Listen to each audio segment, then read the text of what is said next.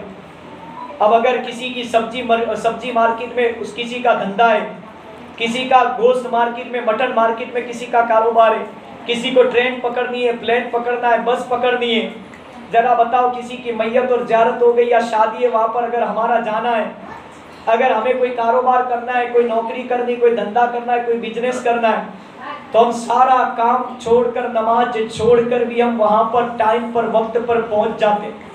افسوس، بہت افسوس ہوتا ہے جب یہ دیکھتے اور سنتے. مگر جمعہ کی نماز کے لیے 2 رکعت پڑھنے کے لیے بھی ہم مسجد تک آج نہیں پہنچ پائے. دیکھو اتنی بارش تھی پھر بھی الحمدللہ ہم خطبے کے وقت پہنچ گئے. خطبہ بھی سنا، 2 رکعت امام صاحب کے پیچھے جمعہ کی نماز بھی پڑھی، اور پھر بارش زیادہ بڑھ نہ جائے، ندی والا راستہ بند نہ ہو جائے، اس وجہ سے ہم 2 رکعت پڑھ کے آ گئے، اور باقی کی نماز مدرسے میں پڑھی. تو ایسا بھی ہو سکتا ہے نا، ارے آٹو رکشہ کر لے، کتنا کرایہ لے گا یار کاٹوڑیا مسجد تک کا؟ اسماعیل امینہ مسجد کا کتنا کرایہ لے گا مجھے بتاؤ؟ کاٹوڑیا پیر رحمۃ اللہ علیہ کی مسجد 10 روپے، 20 روپے، 30 روپے آنے جانے کے، چلو 50 روپے بھی ہو، مگر میں کہتا ہوں نماز سے بڑھ کر ہے پیسے. مجھے بتاؤ، ارے بارش میں بھیگتے ہوئے ہم لوگ گئے، کیا فرق پڑا؟ کیا بیمار ہو جائیں گے نماز کے لیے؟ ارے بیماری بھی آئے تو اللہ کا شکر ہے، کیونکہ نماز جمعہ تو ہم نے نہیں چھوڑی نہیں. تو جب بھی بارش ہو، کوئی بھی مصیبت آ جائے، کیسا بھی، دیکھو نماز سے بڑھ کر کوئی کام ہے مجھے بتاؤ؟ نیند بھی ہونے تو نماز کی خاطر چھوڑ دو نیند. یا ایسی نیند کیا کام کی؟ کیونکہ مرنے کے بعد تو قیامت تک قبر میں سونا ہے. حقیقت میں دیکھو ڈاکٹر کہتے ہیں کہ 6 گھنٹے کی نیند لینا چاہیے انسان کو برابر، نہیں تو بیمار ہو سکتا ہے. اور کئی لوگوں نے یہ کہا کہ نہیں 8 گھنٹے سو تبھی آرام پورا ہوتا ہے، تو 8 گھنٹے بھی سونا جائز ہے. مگر ایک بات بتاؤں، اگر 8 گھنٹے لوگ 10 گھنٹے، 12 گھنٹے، 15 گھنٹے سوتے ہیں، میں نے دیکھا ہے لوگوں کو، مجھے تعجب ہوتا ہے، اللہ کیا تو نے ان کو سونے کے لیے پیدا کیا ہے؟ پھر ایک فرشتہ عرض کرتا ہے اللہ کی بارگاہ میں، اللہ تو اسے ہمیشہ کے لیے سلا دے، کیونکہ قبر میں تو قیامت تک سونا ہی سونا ہے، ہزاروں سال، لاکھوں سال، کروڑوں سال، قیامت تک. تو اتنا بھی نہ سوئے، کیونکہ زیادہ سونے سے دل مردہ ہو جاتا ہے. میں تو کہتا ہوں اگر بارش زیادہ ہے، کچھ کام نہیں، گھر میں آپ قرآن کھول کر پڑھیں، گھر میں یاسین پڑھے، تبارک پڑھے، درود شریف پڑھے، کلمہ شریف پڑھے، اور امام حسین کربلا والوں کو بخشے. گھر میں بیٹھے رہے، ہاتھ میں تسبیح لے کے پڑھ کریں، کوئی کام نہیں آپ کے پاس، خالی بیٹھے ہوئے، زبان بھی خاموش ہے، آپ درود شریف پڑھے نبی پر، کلمہ شریف پڑھے، امام حسین کے نام پڑھے، تو انشاءاللہ اس کا بڑا فائدہ ہوگا. تو نماز کسی بھی حالت میں معاف نہیں ہے. تو آپ کیسی بھی مصیبت آ جائے، کیسا بھی کام آ جائے، نماز سے بڑھ کر کوئی کام نہیں. سارے کام کاج چھوڑ دو نماز کے لیے. الحمدللہ باقی کی نماز تو مدرسے میں ہوتی ہے جماعت کے ساتھ، مگر جمعہ کی نماز اب یہاں نہیں پڑھا سکتے، اس کے لیے ممبر خطبے کا ہونا، مسجد کا ہونا شرط ہے. اسی طرح ہم فرض نماز سے غافل ہو جاتے، فجر کی نماز ہم کہتے ہیں نیند کی خاطر چھوڑ دیتے، ایسا نہ کریں.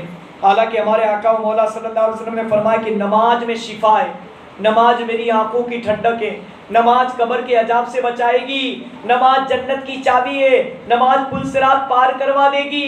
ارے نماز سے سکون کی دولت نصیب ہوتی ہے.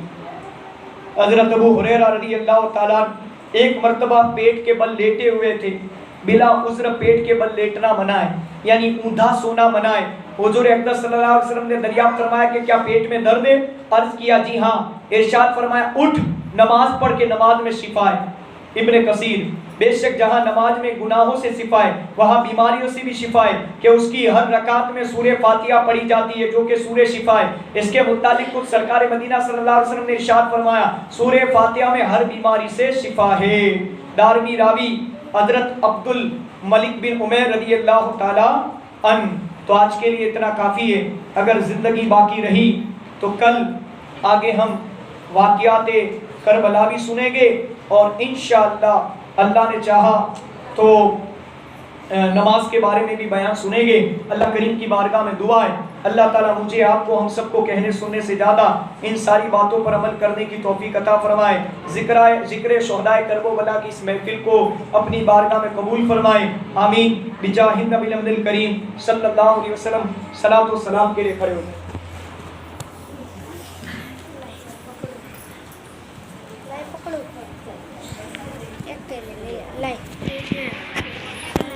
ایسا با مصطفیٰ سے کہہ دینا غم کے مارے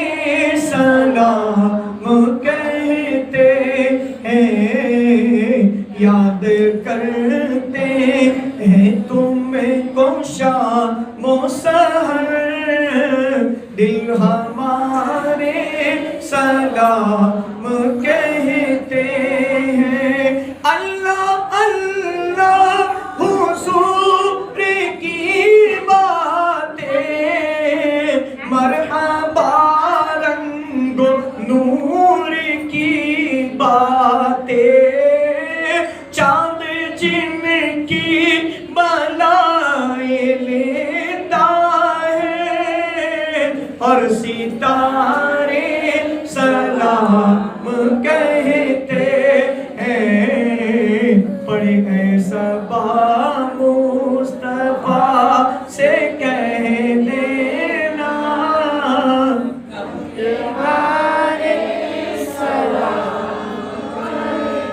کہاں کا منصب کہاں کی دولت، قسم خدا کی ہے یہ حقیقت، جنہیں بلایا ہے میرے مصطفیٰ نے، جنہیں بلایا ہے کرب و بلا والوں نے، وہی مدینے کو جا رہے ہیں، وہی کربلا کو جا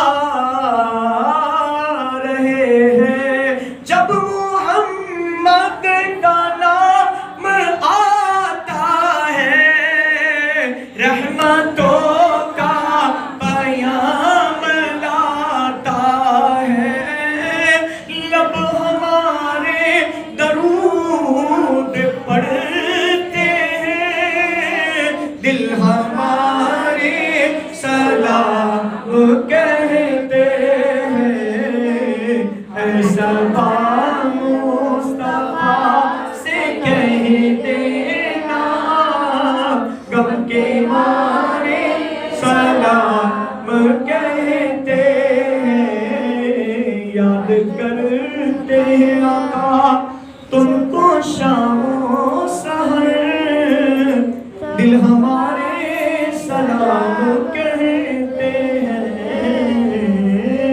اے خدا کے لاڈلے پیارے رسول، پیارے نواز امام حسین اور کرب و بلا والو، یہ سلام ہند سے ہو قبول، آمین بجاہ نبی کریم صلی اللہ علیہ وسلم۔ بیٹھ جائیں۔